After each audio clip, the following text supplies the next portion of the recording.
Bos, ada jebolan kompetisi memasak Ramos Nainggolan nih.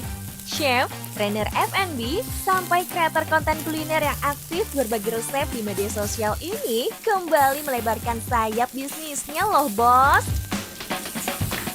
Setelah sukses menjalankan bisnis bubuk minuman, kini Doi membuka warung makan dengan menu andalannya, Iga Sultan. Halo bos, nama saya Bang Ramos, pemilik Warung Somar spesialis iga bakar dan sop iga. Mau tahu keseruan makanannya dan minumannya? Ikuti terus Cuan Bos.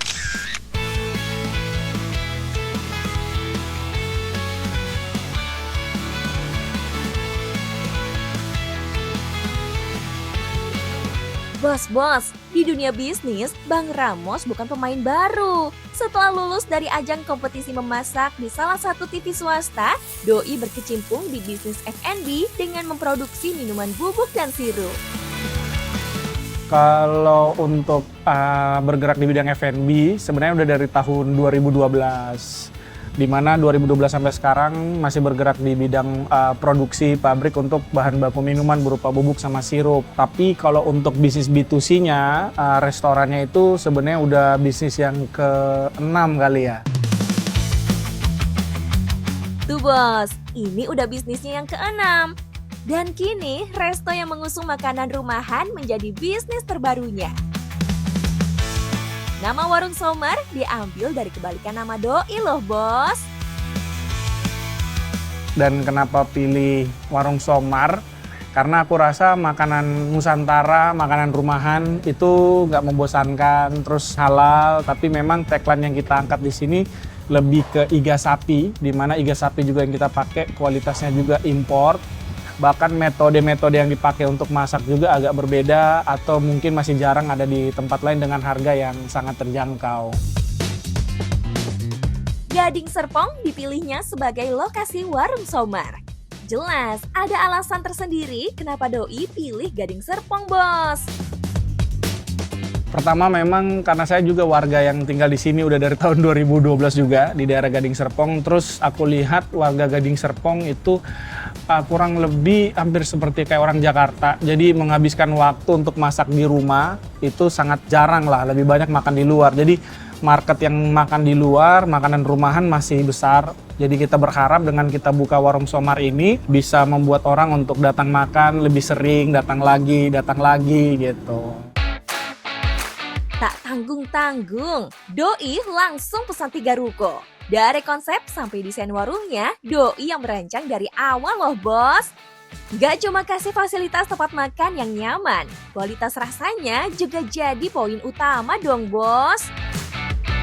Yang kita tonjolkan di sini yang pasti makanannya, iganya, terus ikannya juga, dan yang pasti karena kan aku Batman ya, Batak Manado. Jadi kalau makanan nggak pedes kayaknya kurang, dan di sini salah satu favorit orang selain memang makanannya enak, sambelnya juga lumayan bervariatif dan sangat-sangat enak gitu, cocok bisa dikombinasi dengan makanannya. Bos, mengusung spesialis iga, ada satu menu yang diracik dengan resep andalan Chef Ramos, namanya Iga Sultan, dengan harga Rp235.000. Iga Sultan ini sebenarnya salah satu juga best seller dan keunikan dari Warung Somar, di mana Iga Sultan ini dari sisi beratnya aja itu kurang lebih 1 kilo. Jadi sangat banyak lah, bisa dinikmati oleh 4 sampai mungkin 6 orang. Iga Sultan ini bukan cuma gede porsinya. 1 kilo iga dimasak selama 24 jam dengan suhu 80 derajat. Hasilnya, bumbunya meresap dengan daging yang empuk banget. Nah bos, ini dia salah satu best seller kita di Warung Somar, Iga Sultan. Ini dimasak selama 24 jam menggunakan alat sous vide. Jadi untuk orang bisa menikmati sebanyak 1 kilo harus nunggu kurang lebih 24 jam. Tapi nggak usah takut karena kita udah stok setiap harinya dibikin fresh. Sop Iga Sultannya juga wajib dicoba ya bos. Harganya Rp59.000. Menu lain ada bandeng cabut duri yang dibanderol Rp79.000. Lalu ada menu ayam rempah, ikan tenggiri komplit seharga Rp35.000. Nah, jadi kalau dibilang tipe salah satu makanan kita yang unik adalah sop juga, sop iga. Jadi sop iga kita ini dari sisi kuahnya ini khas ala-ala Sulawesi, tapi dibikin lebih light dan sangat berempah karena pakai belasan rempah untuk kuahnya. Terus agak unik, di dalamnya ada ubi ya atau singkong, terus ada kacang, ada telur juga sama iganya, dan kuahnya benar-benar gurih gitu. Itu salah satu juga keunikan masakan Nusantara. Kedua, bandeng ya. Kita ada bandeng bakar cabut duri, bandengnya nggak bau tanah, ukurannya juga besar dan sangat juicy, manis banget dagingnya. Di luar itu kita ada minuman-minuman nongkrong, kopi susu gula aren, matcha, Thai tea, coklat, yang klasik yang udah umum sih. Bos, di tengah persaingan bisnis kuliner di Gading Serpong, Ramos memang gak punya target yang muluk-muluk dulu. Kalau makanan enak, harga sesuai di kantong, pasti bikin orang drive visit, dan dari situlah cuan pelan-pelan dibangun. Yang pertama saya rasa semua orang buka restoran mimpinya sama ya, kayak saya pengen sukses, pengen ramai, pengen bunga banyak cabang. Yang mungkin strategi saya nomor satu adalah bagaimana menjaga. Jadi yang pertama menjaga konsistensi, yang kedua sudah pasti pelayanannya juga harus bagus, di mana customer datang dia merasa dilayani. Yang ketiga juga tempat, karena kita open kan, terbuka, kebersihan juga sih. Harapan Doi, penjualan bisa stabil di hari biasa dan lonjakan pengunjung di akhir pekan. Intinya, kalau dikerjakan dengan serius dan selalu terkontrol kualitasnya, pasti cuannya ngikut bengkak juga kok, bos. Kalau weekdays kita itu mungkin untuk sekarang karena baru buka ya, sekitar 80 sampai 100 pack sih. Kalau weekend itu bisa kurang lebih di antara 100 sampai 150 pack, dan selalu rame itu di jam makan siang ataupun makan malam. Wih, kalau begini sih cuan puluhan juta bisa tembus setiap hari, bos. Mantep banget kan, bos?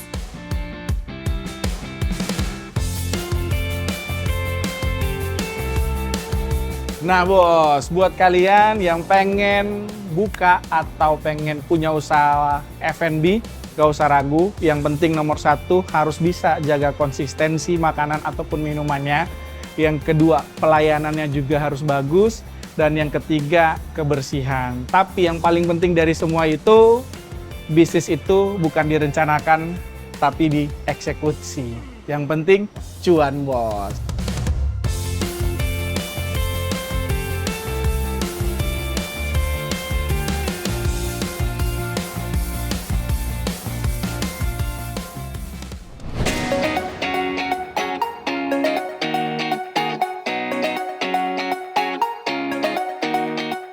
Bos, di liburan akhir tahun jelas tempat wisata bakal panen cuan.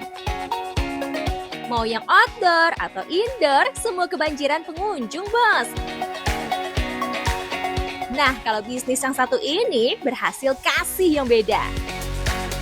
Terinspirasi dari playground yang ada di Korea Selatan, tempat wisata ini hadir dengan banyak wahana interaktif yang menarik, desain modern dengan vibes khas negeri gingseng. Dan playground ini gak hanya buat si kecil, pengunjung dewasa juga bisa bermain di sini loh, bos. Halo bos, saya Reza dari Wonder Universe. Di sini kita banyak permainannya ya. Ada Wonder Sports untuk dewasa, Wonder Kids untuk anak-anak, Wonder Kimart sama buat foto-foto. Penasaran kan? Ayo kita ke Wonder Universe, tetap di cuan bos.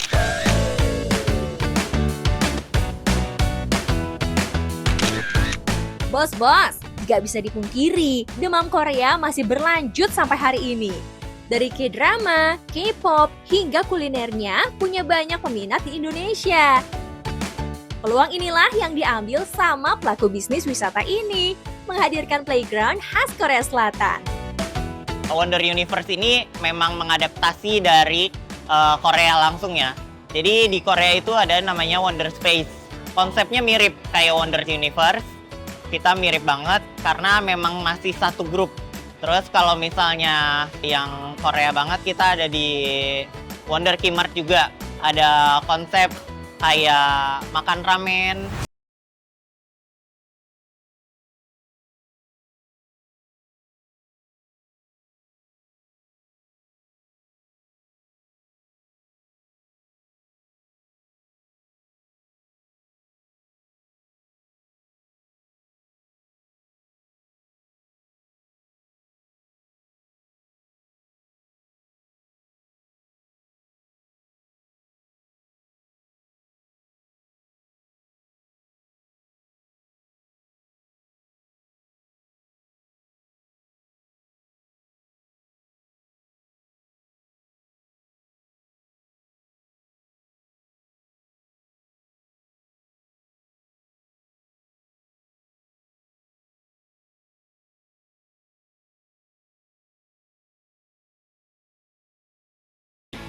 Minimal tinggi tuh 120. Terus kalau bisa di atas 140 baru bisa banyak mainan yang bisa dimainin. Karena di sini kan lebih ekstrim ya. Tiket masuk Wonder Sports ini mulai dari Rp200.000 per 2 jam. Gak cuma jadi ajang rekreasi dan olahraga, tapi juga relaksasi untuk melepas penat dari rutinitas. Oh iya bos, dari puluhan wahana yang ada, yang paling menarik ada Jump Punch Bag, Skywalk, dan Rope Course. Syaratnya maksimal berat badan 100 kg dan minimal tinggi badan 140 cm. Paling favorit kita di sini ada rope course. Jadi rope course itu di sana dia pakai pengaman body harness, terus kalian bisa ngelewatin berbagai rintangan di rope course itu. Terus sama ada skywalk. Skywalk juga untuk jalan ke atas itu pakai pengaman. Naik ke atas, makin tinggi, makin goyang dia. Puas bermain Wonder Sport, penyuka gambar diam dalam bidikan lensa bisa bermain di area Wonder Selfie di area foto booth, harganya Rp60.000. Di sini juga tersedia penyewaan baju tradisional Korea, hanbok loh bos. Kita ada di Wonder Selfie juga, itu buat foto booth. Jadi kalau misalnya foto bareng-bareng sama teman, sama pacar, sama keluarga bisa. Jadi macam-macam, kita di situ juga banyak aksesorisnya, bisa pakai, ada kostumnya juga, ada hanboknya juga. Buat si kecil, ada permainan khusus di wahana Wonder Kids, playground buat anak. Konsepnya tak sekedar main, tapi juga melatih motorik dan sensorik anak nih bos. Playground kids-nya kita ada di belakang, dia macam-macam juga. Terus di sana ada go-kart, ada bumper car, terus ada halang rintang juga buat anak-anak, buat ngelatih sensorik juga ada. Terus ada simulasi untuk jual beli kasir, ada trampolin, ada slide. Belum puas bermain selama 2 jam penuh, ada wahana uji nyali alias rumah hantu. HTM-nya Rp50.000 saja bos. Kita yang baru di sini di Screaming Gate. Screaming Gate itu dia rumah hantu. Jadi kalian bisa masuk ke rumah hantu.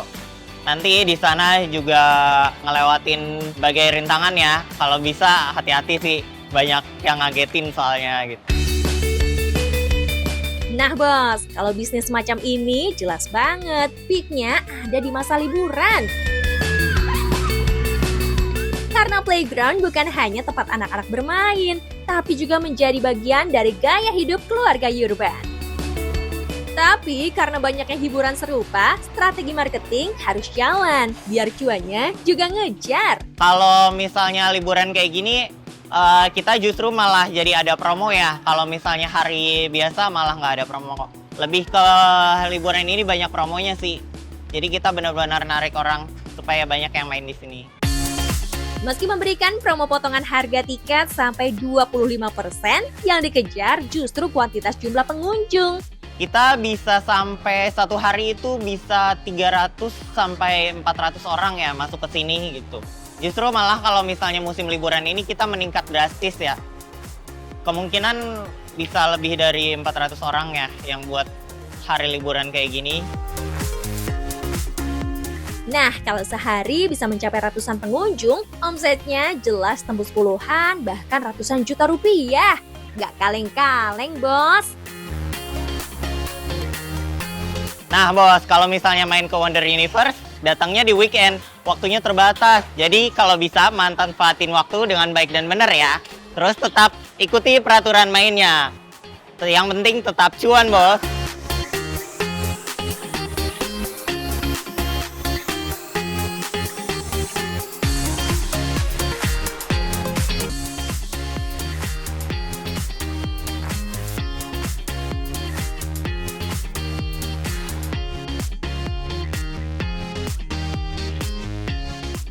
Bos, musim liburan itu selalu jadi momen orang cari pengalaman baru. Bukan cuma jalan-jalan atau makan di tempat ramai, tapi juga aktivitas yang bikin pikiran lebih tenang dan ada nilai personalnya. Salah satunya dengan membangun dunia kecil dalam sebuah wadah kaca. Halo bos, perkenalkan nama aku Denis, aku owner dari Terramori. Kita tuh spesialisasinya di bidang terrarium yang bentuknya kira-kira seperti ini deh. Jadi kakak-kakak bisa bikin kayak dunia kecil dalam sebuah wadah yang transparan seperti ini. Penasaran jadinya seperti apa? Ikutin terus di Cuan Bos.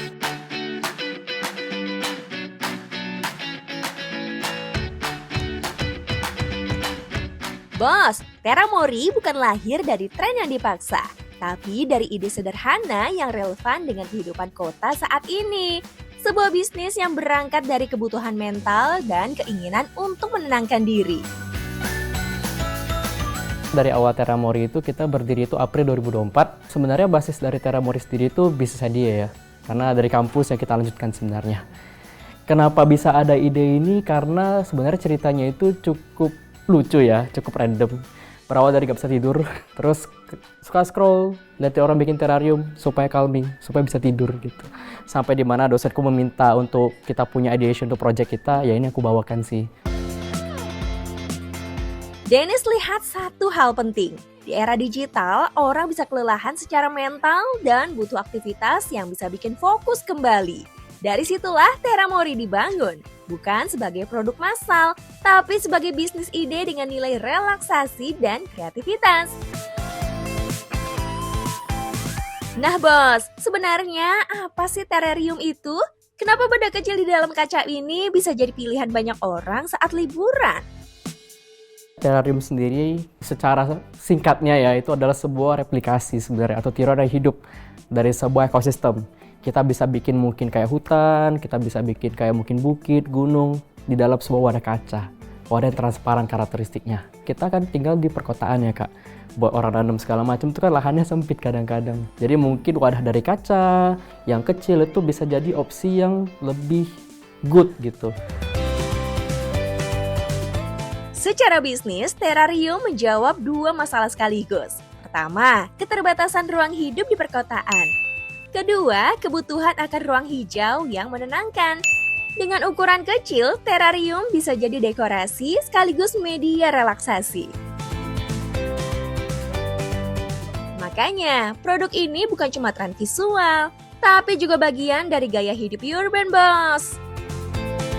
Kalau untuk perbedaannya atau keunggulannya mungkin di shape-nya kali ya. Ada yang bentuknya bulat, ada yang bentuknya kotak, ada yang bentuknya vas gitu. Mungkin kita lebih banyak mainin di variasi-variasi dari wadah kita sih. Seperti apa? Itu yang mungkin jadi keunikan dari kita kali ya. Dennis paham banget, setiap bisnis harus punya pembeda. Bukan cuma dari fungsi, tapi juga dari bentuk dan karakternya. Yang pastinya kita ada tiga tahapannya. Yang pastinya kita bikin batu-batuannya dulu, lapisan batu-batuan, kita bikin tanahnya, baru nanti di atasnya mau didekor seperti apa, mau dibikin landscape seperti apa, baru kita pikirkan. Tapi kalau secara umumnya ada 3 lapisan sih, batu, tanah, dan dekorasi di atasnya. Di bisnis lifestyle, keputusan beli seringkali dimulai dari visual. Bentuk kaca, warna, dan komposisi akan jadi identitas sekaligus nilai jual. Dennis memposisikan terrarium ini bukan sekedar tanaman, tapi sebagai objek estetik. Tapi bos, cantik aja nggak cukup. Kualitas tetap jadi penentu utama. Kualitasnya bagus ketika kalau kita tinggal, dia tuh gak mati sebenarnya. Jadi lumut-lumut ini kan sebenarnya harus dirawat. Jadi kalau pengairannya pas, walaupun kita lupa pun kayak 2 hari, 3 hari kita lupa nih, dia masih tetap hidup, dia masih tetap oke. Nah itu membuktikan bahwa oh perawatannya bagus nih, gitu. Oh secara penanamannya pas nih di tanahnya. Kalau yang biasanya yang kurang baik, biasanya itu dia kalau ditinggal mungkin cuma sehari, 2 hari dia langsung kering.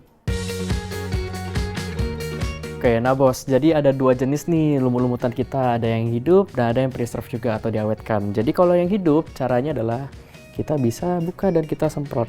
Kita semprot, dan kita tutup kembali. Disemprotnya itu bisa 1 hari sekali, 2 hari sekali, supaya tanamannya bisa tumbuh dengan baik. Nah bos, dengan opsi lumut hidup dan lumut yang diawetkan, customer punya pilihan sesuai gaya hidupnya. Mau yang interaktif dan dirawat, atau yang praktis dan minim perawatan. Bos, di era sekarang, model bisnis workshop jadi salah satu yang paling dicari.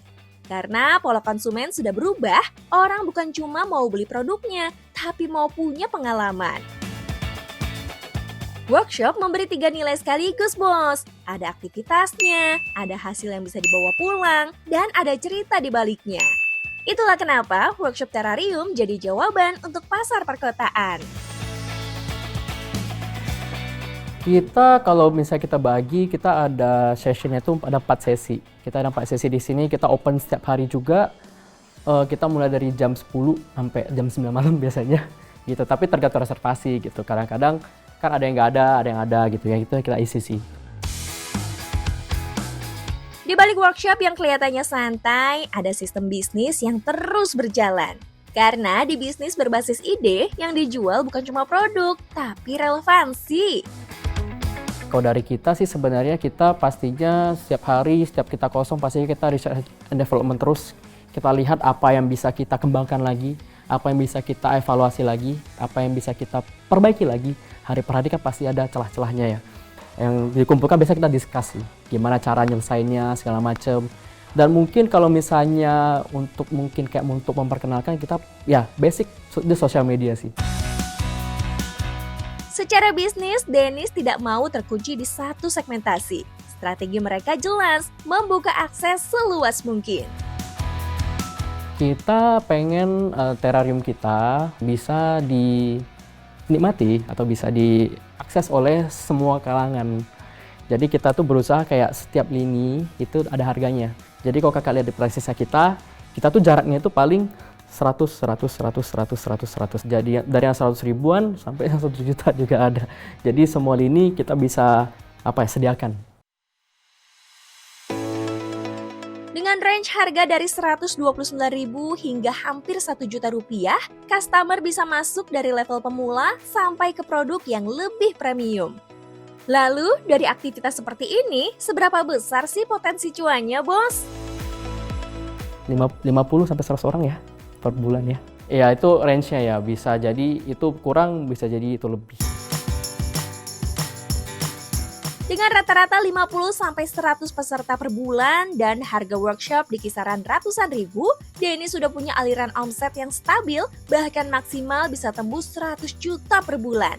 Dan bisnis berbasis ide seperti ini tentu doi tidak mau berhenti di satu titik. Sebenarnya saat ini Terramori kita ada punya 3 cabang. Kita ada di Tangerang, ada di sini, di Jakarta, kita juga ada di Jogja. Tapi kita itu pengen bahwa Terramori itu bisa mungkin hadir ya di kota-kota yang mungkin ada peminatnya gitu. Let's say kayak mungkin di kota-kota besar. Dari insomnia jadi ide, dari ide jadi bisnis yang terus bertumbuh. Dennis kasih bukti kalau bisnis tidak harus selalu riuh. Yang tenang pun bisa cuan. Oke, jadi bos, dalam memulai bisnis tuh kita perlu 3 tips nih, atau ada 3 tips yang mungkin bisa aku share buat bos-bos semua. Yang paling pertama, kita harus pantang menyerah. Yang kedua, kita harus kreatif. Yang ketiga, itu harus adaptif. Dan yang paling penting, cuan bos.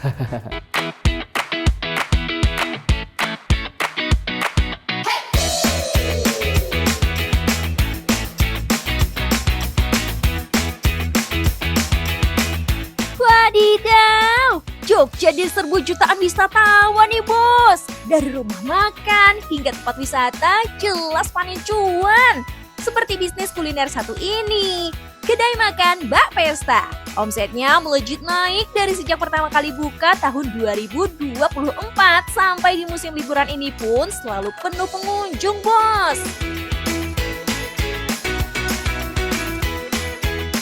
Halo bos, selamat datang di Yogyakarta di kedai makan Mbak Pesta. Kamu paling kangen masakan rumahan? Udah berapa kali makan di Jogja? Nah, di sini lebih spesial lagi karena kita punya menu yang beda dengan yang lainnya karena kita tidak terlalu manis. Penasaran? Tetap di Cuan Bos.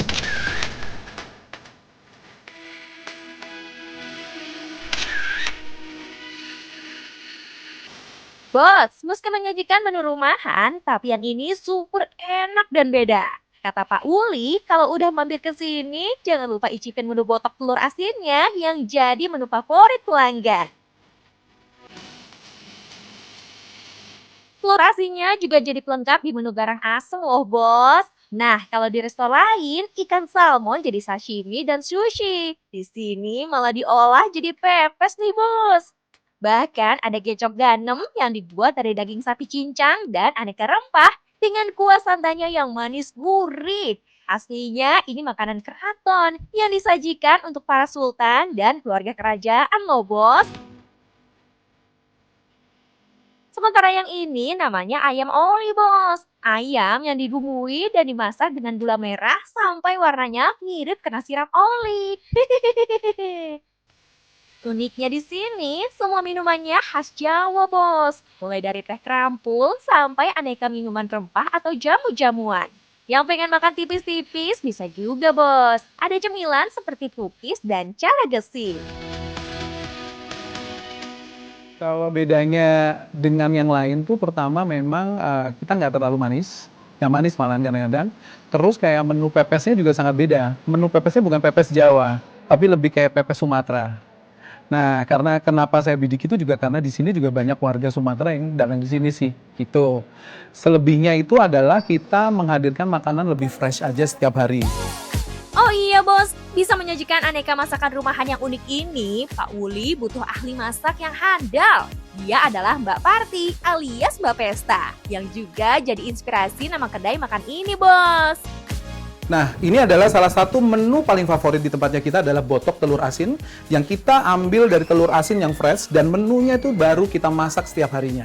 Dan kalau mau tahu nih siapa yang ada di samping ini adalah Mbak Pesta, the real Mbak Pesta. Mbak Pesta ini adalah asisten masak saya yang pengalamannya tuh udah lebih dari 40 tahun memasak dari restoran di Jogja, terus pernah di Hong Kong, dan inilah masakan-masakan Mbak Pesta. Bos, tiap pelaku usaha pasti punya cara tersendiri menghadapi liburan akhir tahun ini. Kalau Pak Uli nih, bos, bakal buka terus kedai makannya ini tanpa libur. Dari jam 7 pagi, siap menerima serbuan wisatawan nih, bos. Tenang, gak usah takut kehabisan, karena kedai ini selalu menyajikan masakan yang fresh. Habis, ya masak lagi dong. Kenapa saya selalu memberikan masakan atau sayur yang terbaru? Karena saya juga untuk meningkatin pasar yang di dekat rumah saya ini. Jadi semua komoditi sayuran itu saya datangkan dari pasar yang ada di sini di Pasar Pakem. Wah, keren nih, bos. Ikut membantu perekonomian pedagang pasar di dekat kedai makannya. Salut nih, Pak. Bos, dari awal buka, Pak Wuli menggait para food vlogger untuk mempromosikan kedainya. Ternyata trik jitu banget. Dari bulan pertama hingga saat ini, omsetnya naik terus. Doi juga menyasar target market keluarga yang punya potensi bawa banyak orang. Sekali datang bisa 4-7 orang. Alhasil ratusan porsi bisa ludes dalam sehari, bos. Kalau untuk di weekday, Mbak, itu tuh bisa sampai 150-200 porsi. Nah, kita pernah weekend tuh ngehit 600 porsi. Nah, itu memang, ya tapi memang agak keteteran ya. Tapi ya, happy problem lah.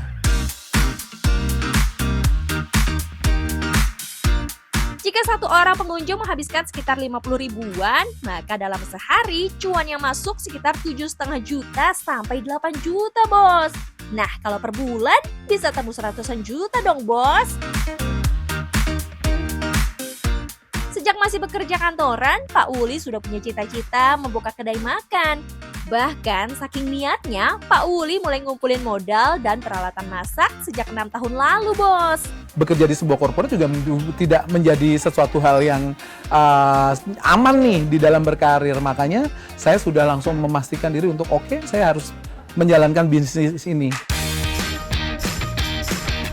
Dengan dibantu sang kakak, Pak Uli berhasil mewujudkan mimpi dan cita-citanya. Hampir semua pengalaman kuliner keliling kota didiskusikan dengan kakak-kakaknya dan Mbak Pesta. Akhirnya terciptalah sederet sajian super lazis yang ada di kedai makan ini. Mantap ya, bos! Siapa sangka bos, mimpi yang terpendam sekian lama bisa terwujud. Meski butuh pertimbangan dan waktu yang lama, Pak Uli akhirnya bisa merealisasikan cita-citanya memiliki kedai makan. Hayo, siapa di sini yang mau punya usaha tapi masih malas memulai? Yuk, bisa yuk, kita mulai dari sekarang.